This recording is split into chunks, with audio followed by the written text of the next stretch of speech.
Bonjour, bienvenue à l'Atelier du Meeple. Mon nom est Martin et aujourd'hui on regarde Lions of Lydia. Aujourd'hui, contrairement à d'habitude, je vous explique les règlements, je vous montre comment jouer à Lions of Lydia. Alors, c'est pas très compliqué, les règles sont assez simples, c'est un petit back builder. Alors, vous allez voir, il y a quand même 8 extensions qu'on peut ajouter. On peut pas en jouer plus de 7 en même temps. Vous pourriez toutes les mettre presque. Il y en a une qui est au verso de l'autre, alors ce sera plus difficile. Mais en général, quelque chose de très simple à jouer, quelque chose de très intéressant. Probablement un excellent filler. Un back builder en filler, ça me semble une super bonne idée. Ça détend, c'est un peu moins casse-tête, mais c'est tout aussi challengeant au niveau des effets de combo qu'on peut faire. Alors, on regarde ça ensemble.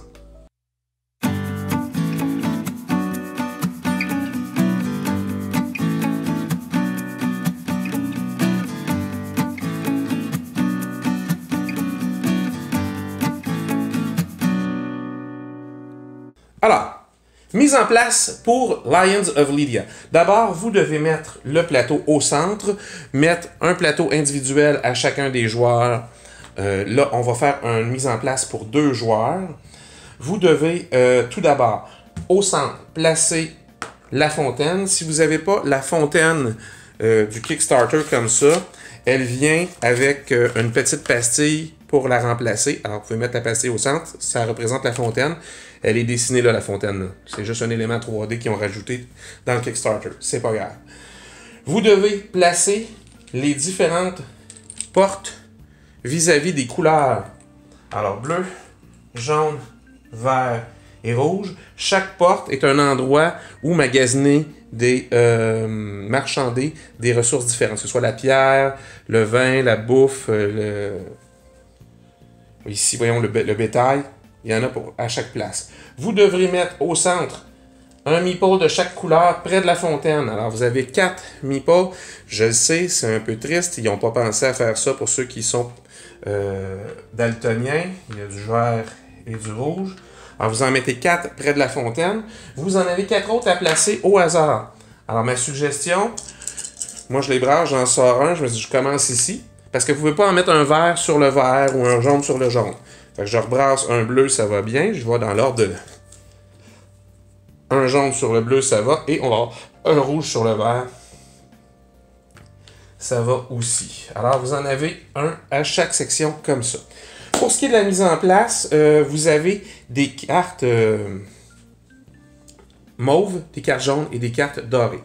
Vous allez prendre les cartes et ça, c'est le côté où ça a été développé. Le côté standard, c'est des ressources que ça coûte pour le développer. Alors, chaque carte, vous allez les mélanger. Vous apportera, si vous mettez un meeple or à la porte verte ou la porte bleue, ici, vous ferez une pièce de monnaie, même chose comme ça. Des fois, vous ferez des ressources. Alors, il faut payer une ressource bleue, une ressource jaune et une autre ressource de votre choix pour y arriver. Alors ça, c'est le coût pour l'acquérir. Une fois que vous l'aurez acquis, mise la carte, vous pourrez repayer ce coût-là pour la développer et augmenter votre possibilité de faire plus de ressources. Je vous fais remarquer que ça vaut 3 points ce côté-là si elle est dans votre tableau à la fin. Si vous l'avez développé, elle en vaudra 6. Alors, c'est intéressant pour le pointage à la fin. Alors, en attendant, je les mélange. Et je vais en mettre une de chaque côté du plateau. Alors, je vais tasser ça ici. Comme ça. Les autres, vous n'en aurez pas besoin dans cette partie-là. Vous avez déjà prévu une certaine rejouabilité. Pour ce qui est des mauves, même chose. Alors, vous voyez, les mauves, ils coûtent de l'argent à développer. Puis, si vous la repayez une deuxième fois, pouf, ben, vous aurez des bonus plus grands et vous aurez plus de points. Les mauves, vous en mettez tout simplement dans une partie à 2 joueurs, 2 mauves toujours. Alors, 1, 2, 1, 2, 1, 2, 1, 2. Les 2 autres sont mis de côté. Même chose avec les cartes argent. Alors, en les observant bien, vous verrez que les cartes argent vous font ramasser de la ressource essentiellement, vous donnent plus de points. Les cartes dorées vous permettront peut-être d'avoir plus de... Pardon, les cartes mauves, plus de points de fin de partie. Alors, c'est ce que je voulais dire. Alors, Dans une partie normale, vous en mettez, à 3 ou 4 joueurs, vous allez en mettre 3. À 2 joueurs, vous en mettez que 2 chaque côté. Alors, c'est ce qui sera accessible au marché pour le long de la partie, tout simplement comme ça. Vous devez ajouter les pièces de monnaie comme ça, prêtes à être utilisées. Et sur chacune des cartes dorées que vous aurez mis, vous allez ajouter un meeple qui va se joindre. Une fois que vous aurez construit ça, le meeple, lui, s'en va à la fontaine. Et c'est un meeple que vous pourrez récupérer à votre tour. On va le voir dans quelques minutes. Alors, c'est ça pour la mise en place du jeu. Regardons pour un joueur maintenant. Alors, la mise en place pour le joueur est assez simple. Vous avez votre plateau. Ici, j'ai le plateau jaune. Alors, je donne tout d'abord la carte jaune. Alors, c'est déjà construit dans votre domaine. Elle vous vaudra 2 points à la fin de la partie. Quand vous mettez un meeple jaune à la porte jaune, bien, vous faites une ressource jaune de plus. Alors, parlant de ressources, il faut garder une trace de comment on progresse. Alors, vous allez mettre les 4 marqueurs correspondants sur la bonne ligne. Alors, si vous faites des ressources, vous augmentez et vous pouvez diminuer les ressources. À chaque fois que vous vous rendez à 6, vous avez le droit à un bonus. Le bonus, qu'est-ce que c'est? Le bonus, c'est d'abord d'avancer cette petite pièce-là. Ce petit marqueur argenté vient ici. Et plus vous progressez avec votre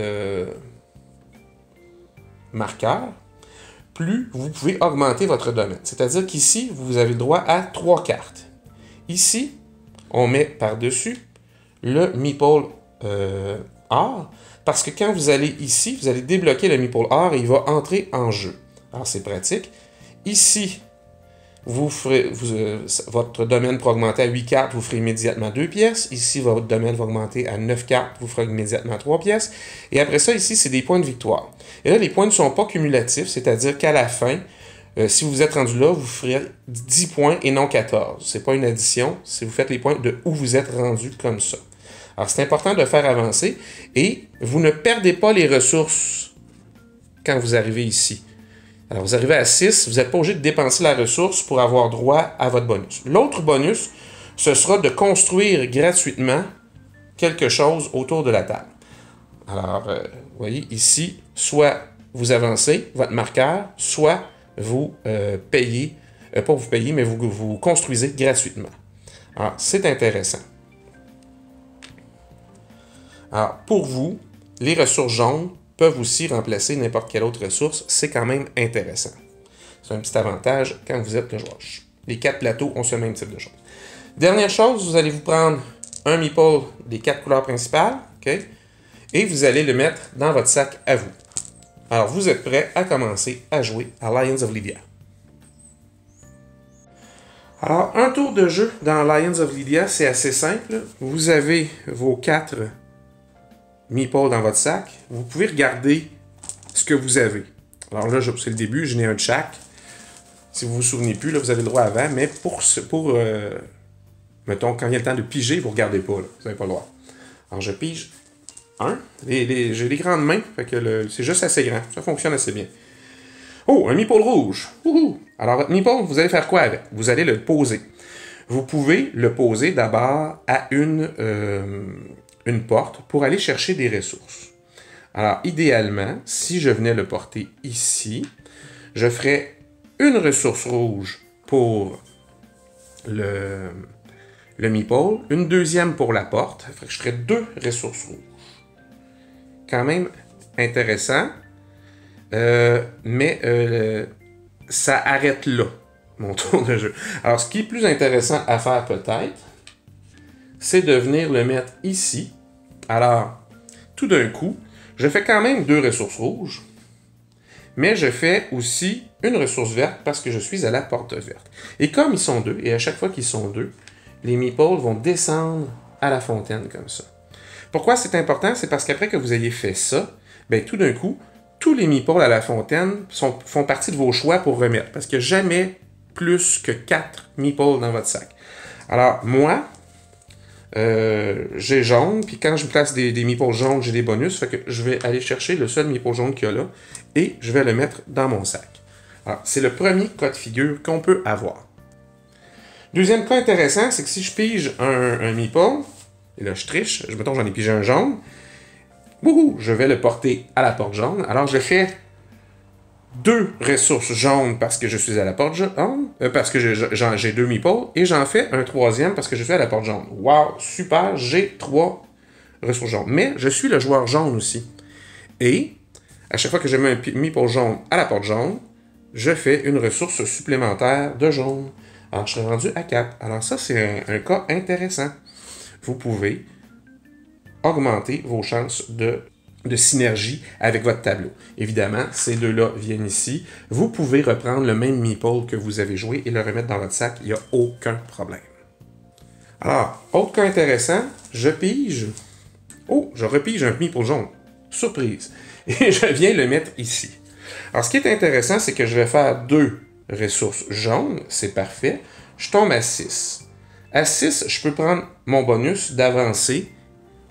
Attendez, je vais tourner un petit peu la caméra ici. D'avancer le petit marqueur ici de 3 à 5 et débloquer le meeple doré qui s'y serait trouvé. Là, il est déjà sur le jeu pour l'exemple que j'ai fait. Vous pourriez prendre l'autre bonus, c'est-à-dire de construire quelque chose qui est déjà là, gratuitement. Alors ça, c'est intéressant. Vous ne perdez pas vos ressources quand vous prenez votre bonus, vous y avez juste accès tout simplement. Alors ça devient intéressant. Ce qui est aussi intéressant, c'est quand on met un meeple où il y a déjà un meeple doré, c'est que c'est un signe qu'on peut échanger les ressources pour de l'argent. Alors je pourrais échanger 2 ressources pour 2 pièces. Tout simplement. Alors c'est l'avantage d'avoir des meeples dorés parce que certaines cartes ne s'achètent qu'avec de l'argent. Vous pourriez, là j'ai oublié de reprendre un meeple, vous pourriez tout simplement prendre votre meeple. Ah, j'ai un jaune. C'est intéressant, je pourrais comboter en super gros avec ce qui se passe ici, mais j'ai besoin de construire, j'ai vraiment besoin de construire. Alors, je vais aller le mettre directement à la fontaine. À la fontaine, ça vous permet d'acheter une propriété. Vous ne pouvez pas, si jamais le cas se présente, acheter 2 propriétés dans des endroits différents. Vous devez toujours construire. Si cette fois-là, vous faites un choix ici, puis vous avez le droit à un deuxième choix, ce sera là aussi que vous devrez faire l'autre achat. Alors ici, c'est intéressant. Ça demande 3 blés. J'ai du blé en masse. Puis quand je mettrai un meeple jaune à n'importe quelle porte, je ferai un blé de plus. Ça peut être très intéressant pour moi. Je tombe à 3, j'ai construit. Alors, l'action de construire est toute simple. Alors, comme je vous disais, vous achetez une ou des propriétés du même cadran. Vous pouvez aussi développer les propriétés qui sont dans votre propre section. Alors, puis le coût est le même que pour l'achat. Alors, je veux développer cette propriété-ci, je dois repayer une deuxième fois. Alors, si j'avais encore 6, je pourrais développer les deux en même temps, payer 5, tomber à 1, et développer ceci. Alors, une fois qu'elles sont développées, vous voyez bien qu'il n'y a plus, c'est déjà fait, on ne peut plus le refaire une autre fois, mais les actions sont bonifiées. Alors, au lieu d'avoir un blé à chaque fois que vous placez un meeple jaune quelque part, il vous en donne 2. C'est la même chose ici. Au lieu de mettre quand vous mettez le meeple jaune à la porte jaune, au lieu de faire un blé, mais tout d'un coup, vous allez en faire 2. Et vous allez faire plus de points à la fin de la partie. Les petits chiffres en bas comme ça ici, c'est des points supplémentaires à la fin de la partie. Alors, c'est ça. Alors, soit vous mettez votre meeple à l'extérieur pour des ressources, ou à l'intérieur pour acheter ou développer une ou des propriétés. Chose importante à savoir sur les propriétés. Alors, quand vous achetez des propriétés argent ou des propriétés dorées, ça va vous donner des bonus comme ça ici en bas lors du placement de vos marchands. Vos petits meeples, c'est des marchands, hein, ils vont en ville marchander leurs ressources. Alors, quand vous les développez, vous allez juste faire de meilleures actions, mais ça reste que ces couleurs-là, c'est vraiment spécialement pour vous aider à développer. Tout ce qui est mauve, si vous voulez, va vous donner des façons de faire plus de points à la fin de la partie. Comme ici, c'est en lien avec les ressources vertes. Ici, c'est en lien au nombre de meeples dorés qu'il y a dans votre sac. Alors, il y a tout un descriptif de chacune des actions à faire dans le livre de règles. On ne passera pas à travers parce qu'il y en a beaucoup trop. Mais c'est important de savoir, si vous prenez des mauves, vous planifiez pour la fin de votre game. Si vous prenez des argents ou des or, c'est pour améliorer vos revenus.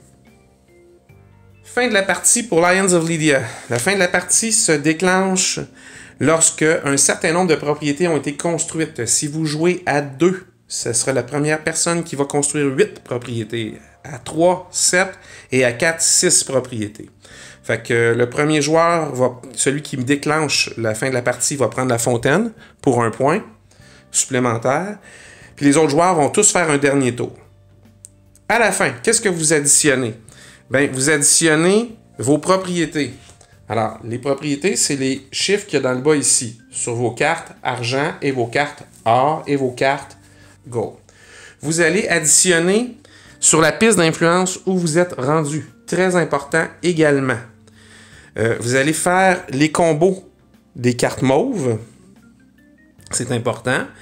Et évidemment, si celui qui a déclenché la fin de la game va avoir un point supplémentaire à cause de la fontaine. Les bris d'égalité, c'est quoi? Ben, si jamais vous arrivez au même pointage, c'est la personne qui sera le plus haut sur la piste d'influence ici. Sinon, vous additionnez toutes les ressources restantes. Alors, sur votre tableau, vous additionnez ce qui reste, ainsi que l'argent. Et la personne qui a le plus départagera pour le deuxième bris d'égalité. Alors, c'est la fin pour le pointage, c'est la fin de la partie. C'est un jeu qui se joue assez rapidement, mais c'est un jeu où on doit calculer un peu puis prévoir un peu ce que les autres vont faire, surtout considérant le petit bonus qu'ils ont. Des fois, ils vont avoir tendance à reprendre les mêmes meeples ou à remettre, mettons, un meeple de la même couleur toujours dedans leur sac. Alors, ça sera à vous de voir comment vous allez gérer le tout. Alors, le jeu vient avec 8 petites extensions déjà intégrées. Alors, on les regarde rapidement, elles sont très simples. Première extension, l'extension du roi Crésus. Alors, c'est ce petit meeple-là. Alors, lui, il va être à une fontaine, tout simplement. Alors, si vous allez à la fontaine où il est, vous prenez une ressource de plus de ce cadran-là et vous décidez où il va aller à la suite. Alors, vous devez le changer de place et le mettre quelque part ailleurs. Alors, le prochain joueur va devoir faire avec le choix que vous aurez fait. C'est une toute petite variante, ça rajoute un élément un peu plus aléatoire, qu'est-ce qui va arriver, et ça vous donne peut-être plus d'influence sur ce que les autres vont jouer ou pas. Ça, c'était l'extension numéro 1. Extension numéro 2, ce sont 4 petites cartes que vous allez rajouter, une sur chaque côté du plateau, comme ça. Et qu'est-ce que ça va faire? C'est une carte que vous pourrez tout simplement développer. Si vous mettez ici un meeple rouge à la fontaine, vous pourrez développer cette carte. Ça vous demande une ressource de chaque. Et à chaque fois que vous mettrez un meeple de cette couleur-là à la fontaine, vous ferez une pièce. Alors, c'est intéressant. Ça rajoute une carte supplémentaire à acheter. Puis ça rajoute aussi un élément intéressant parce que là, d'aller développer, c'est une carte que à chaque fois que vous enverrez un meeple rouge au centre pour faire une construction ou développer, ben ça va à chaque fois combiner que vous allez faire une pièce de monnaie de plus qui vous permettra d'acheter des cartes mauves de pointage de fin de victoire. Alors celle-là aussi, si vous repayez les coûts une deuxième fois, une fois qu'elle sera construite, que vous décidez de développer, ben vous pourrez développer pour bonifier cette action-là aussi. Extension numéro 3, la guilde des artisans. Les artisans, ce sont les petits meeples mauves comme ça que vous avez. Alors, vous devez les mettre sur votre plateau à la place de 4 points de victoire sur la piste d'influence. Quand votre marqueur d'influence sera rendu là, lui, il sera dégagé pour aller sur le plateau central près de la fontaine. Évidemment, comme c'est la fin de votre tour et que vous aurez fait une action, bien, vous pourrez le reprendre et le mettre dans votre sac. Parce qu'à chaque fois que vous allez le piger, alors, il pourra, quand vous déciderez de le mettre à une place, vous ferez évidemment une ressource bleue parce que vous êtes à la porte bleue, mais vous pourrez lui faire copier soit le marchand jaune, soit le marchand vert. Alors, s'il copie le marchand vert, ben, c'est intéressant parce que vous faites 2 ressources jaunes au lieu d'en faire juste une. Et comme il a copié, il sera envoyé comme ça vers le bas et vous pourrez repiger n'importe quel meeple Donc, vous pourrez reprendre immédiatement votre meeple mauve et le remettre dans votre sac. Alors, c'est tout simple, ça ajoute une variabilité un petit peu différente au jeu. Ça donne un petit peu plus, ça donne un wild. Hein? Ça vous permet de vous concentrer plus sur certaines ressources que d'autres. Extension numéro 4, c'est, il appelle ça Courtyards. Alors, c'est tout simple. Alors, vous prenez celui qui va avec votre plateau. Alors, moi, j'avais le plateau jaune, alors je prends la jaune. Et j'aurais mis, pour commencer, en début de partie, un meeple jaune ici. Ça permet, quand vous pigez dans le sac votre meeple, disons que je pige un meeple, c'est un rouge, j'aurais pas préféré piger un rouge, j'aurais préféré piger un jaune. Alors, en tout temps, il peut aller se reposer dans la cour arrière, vous jouez le meeple jaune sur le plateau, et ça vous permet, comme ça, d'avoir un peu plus de contrôle sur votre jeu. Évidemment, lui reste là, et maintenant, celui qui est en attente, ben, c'est un meeple rouge. Alors, la prochaine fois, si vous préférez avoir un rouge, vous en aurez un en attente, là, tout le temps. Alors, c'est une petite variation, mais ça, c'est un peu plus gamer. Ça donne un aspect très intéressant au jeu aussi. Extension numéro 5, l'extension des tombes d'Aliats. Alors, vous placez la tuile sous la carte or, comme ça. Alors, une fois que la carte or a été achetée et mise en jeu par quelqu'un, celle-ci devient disponible. Là, ce qui arrive, c'est que vous devrez, alors là, il ne faut pas se tromper, là, hein? Elle peut être construite pour 2 pièces de monnaie, puis par contre, vous devrez prendre un des meeples qui est ici, au centre, et le retirer complètement de la game. Il va rester là. Vous n'aurez plus de marqueur, ici c'est de marqueur jaune. Alors le marqueur jaune n'existera plus sur votre plateau. Mais à chaque fois que vous devrez faire du jaune, vous ferez une pièce de monnaie à la place. Alors c'est quand même intéressant parce que ça vous permet de faire de la monnaie. Vous pouvez jamais avoir plus de 12 pièces. Okay? Puis, évidemment, vous ne ferez pas de bonus. Votre bonus ne comptera plus. Mais, tout d'un coup, surtout que c'est un peu plus loin dans la partie, parce qu'il faut que quelqu'un l'ait débloqué, ben, vous allez faire de l'argent, et l'argent vous permettra d'acheter des cartes mauves pour faire plus de combos et plus de points. Alors, l'extension numéro 6, les architectes royaux. Alors, l'architecte, c'est tout simplement 4 tuiles que vous allez placer comme ça, aux 4 coins du plateau, pour vous donner plus de manœuvre. Alors, qu'est-ce qui arrive? Vous décidez que vous voulez faire une action de construction ou de développement de vos cartes. Alors, soit vous construisez des cartes ou vous développez. Là, c'est particulièrement intéressant quand vous voulez construire. Parce que je vous l'ai dit tantôt, vous devez choisir des cartes sur un côté. Tandis que là, en mettant votre meeple ici, c'est comme une action de fontaine. Il y a un dessin de fontaine dans le coin ici, comme ça. Alors, vous mettez votre meeple doré là. Mais ça vous permettra de choisir des cartes de là et de là. Alors ça, c'est intéressant. Alors, vous pouvez construire des propriétés maintenant qui sont accessibles de chaque côté de ce meeple-là. Et lui, à la fin, quand vous aurez fait votre action, retourne quand même à la fontaine au centre.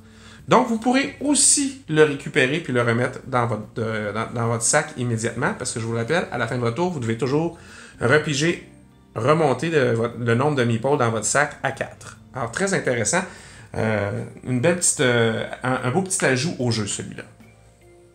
Extension numéro 7, l'extension des chariots. Alors, c'est assez simple. Vous allez pouvoir placer des meeples de couleur, peu importe la couleur ici, mais ça aura de l'importance un peu plus tard. Alors, ça va à côté du plateau. À chaque fois que vous mettez un meeple ici, en plus de prendre les actions ordinaires, quand ces deux-là descendent vers la fontaine à la fin, il y en a un des deux qui va obligatoirement venir ici. Alors, jusque-là, c'est assez simple. Au fil du temps, ça se remplit de couleurs différentes et quand c'est plein. Alors, une fois que c'est plein, il y a un petit arrêt de jeu et tout le monde peut prendre une des actions suivantes, c'est-à-dire soit dépenser une ressource jaune pour avoir une pièce, 2 ressources rouges pour avoir 3 pièces, ou 3 ressources bleues pour faire avancer son petit marqueur d'influence sur la piste. Alors, des fois, ça permet de se rendre jusqu'à 18, ça devient intéressant. Et après ça, tous ces joueurs-là sont retournés à la fontaine et on recommence. À chaque fois qu'il y a une action qui génère la descente de 2 meeples, il y en a un des deux qui vient ici. Il y a quand même une petite synergie qui s'installe comme ça. Alors, ça peut devenir intéressant à quand on va vouloir déclencher ça ou pas. Ou avec quel meeple pour aller chercher les ressources dont nous, on a besoin. OK.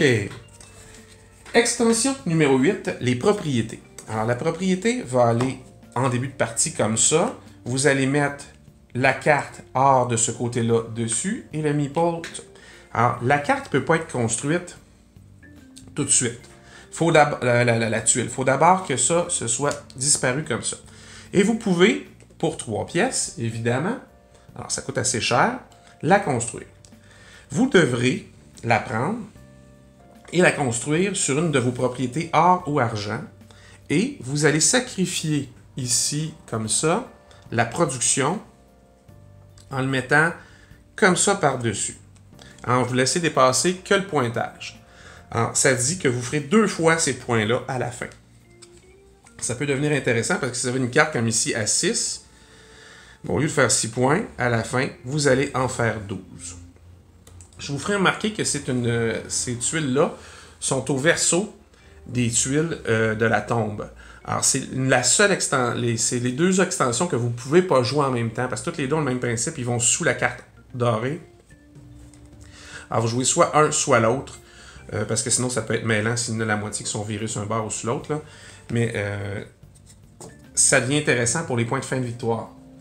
Alors, mais il faut savoir que du moment que vous faites ça, vous aurez plus accès au bonus de production que vous avez ici, mais que vous allez maximiser vos points comme ça. Alors, c'était la 8e et dernière extension. Alors voilà, petite démonstration simple de Lions of Lydia, j'espère que vous allez aimer. Un excellent jeu de Johnny Pack Quentin, un petit back builder intéressant. Pas trop long, fait qu'ils peuvent servir de filler en même temps ou de, vous savez pas, toute une soirée toujours pour mettre sur un gros jeu.